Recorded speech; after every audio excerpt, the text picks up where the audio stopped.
ఢిల్లీలోని ఎర్రకోట సమీపంలో జరిగిన భారీ పేలుడు ఘటన నేపథ్యంలో దేశంలోని వివిధ విశ్వవిద్యాలయాలలో చదువుతున్న కశ్మీరీ విద్యార్థులను, వైద్యులను అనుమానంతో చూడటంపై జమ్మూ కశ్మీర్ ముఖ్యమంత్రి ఒమర్ అబ్దుల్లా తీవ్ర ఆవేదన వ్యక్తం చేశారు. కొందరు వ్యక్తుల ఉగ్రవాద చర్యలకు కశ్మీరీ ప్రజలందరినీ బాధ్యులను చేయటం సరికాదని ఆయన స్పష్టం చేశారు.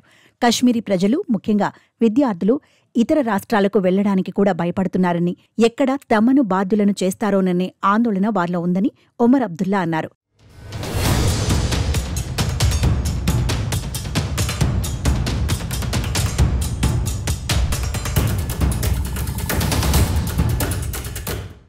ఢిల్లీ ఘటనకు ఏ కొద్దిమందో బాధ్యులో, కానీ కశ్మీరీలను బాధ్యులమనే వాతావరణాన్ని సృష్టిస్తున్నారు. ప్రస్తుత పరిస్థితి గురించి మేమేం చెప్పాలి? అది ఢిల్లీలో జరగకుండా ఉంటే ఇక్కడ కశ్మీర్లో జరిగి ఉండేది. బాంబు పేలుళ్లు, పౌరులను చంపడం ఆగిపోలేదు. ఇవి ఆగాలి. కాశ్మీర్లో ఎంత రక్తపాతం చూశాం. ప్రస్తుత పరిస్థితుల్లో తమ పిల్లలను కశ్మీర్ బయటకు పంపేందుకు తల్లిదండ్రులెవరూ ఇష్టపడటం లేదు. ప్రతి చోట జనం కశ్మీరీలను అనుమానంగా చూస్తున్నారు, వారిపై బురద చల్లుతున్నారు అని ఒమర్ ఆవేదనగా వ్యాఖ్యానించారు. జమ్మూ కశ్మీర్లో రిజిస్టర్ అయిన కారుతో ఢిల్లీకి వెళితే అది కూడా ప్రస్తుతం నేరంగా పరిగణిస్తున్నారని ముఖ్యమంత్రి ఆవేదన వ్యక్తం చేశారు.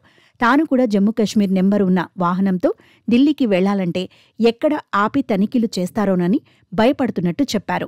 मौजूदा हालात के बारे में हम क्या कहें ना, अगर दिल्ली में नहीं फट रहा है तो यहाँ पे फट रहा है.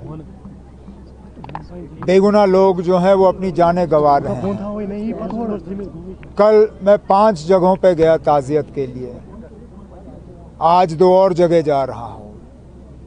आखिरकार हम तो चाहते हैं कि कभी ना कभी ये सिलसिला रुके. 30-35 साल में जम्मू कश्मीर ने, बिलखसूस कश्मीर ने बहुत खून खराबा देखा है.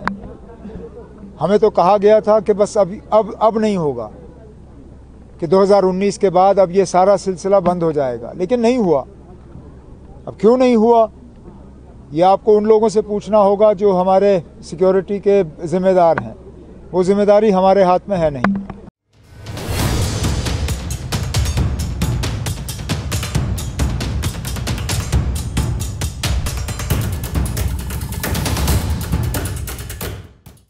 ఢిల్లీ పేలుడు ఘటనపై ఒమర్ అబ్దుల్లా తండ్రి, జమ్మూ కశ్మీర్ మాజీ ముఖ్యమంత్రి ఫరూక్ అబ్దుల్లా ఇటీవలి సంచలన వ్యాఖ్యలు చేశారు. వైట్ కాలర్ వైద్యులో ఈ మార్గాన్ని ఎందుకు ఎంచుకోవాల్సి వచ్చింది? దీనికి కారణం ఏమిటి అని ఆయన ప్రశ్నించారు. ఇందుకు బాధ్యులను ఈ ప్రశ్నలు అడగాలని, ఈ వ్యవహారంపై సమగ్ర విచారణ జరపాలని ఫరూక్ అబ్దుల్లా డిమాండ్ చేశారు. భారత్, పాకిస్తాన్ తమ సంబంధాలను మెరుగుపరుచుకోవాలని ఆయన సూచించారు. స్నేహితులను మార్చవచ్చు, కానీ పొరుగువారిని మార్చలేము అంటూ మాజీ ప్రధాని అటల్ బిహార్ వాజ్పేయి చెప్పిన మాటలని తాను పునరావృతం చేయాలని అనుకుంటున్నానని పేర్కొన్నారు. దేశంలో మళ్లీ ఉగ్రవాదుల దాడుల నేపథ్యంలో మరో ఆపరేషన్ సింధూర్ ఉంటుందేమోనని ఆయన అనుమానం వ్యక్తం చేశారు. ఈ పరిణామాలు జమ్మూ కశ్మీర్ ప్రజలలో, ముఖ్యంగా ఇతర రాష్ట్రాల్లోని కశ్మీరీ విద్యార్థులు, వృత్తి నిపుణులలో భద్రతా వివక్షపై తీవ్ర ఆందోళనలు రేకెత్తిస్తున్నాయి.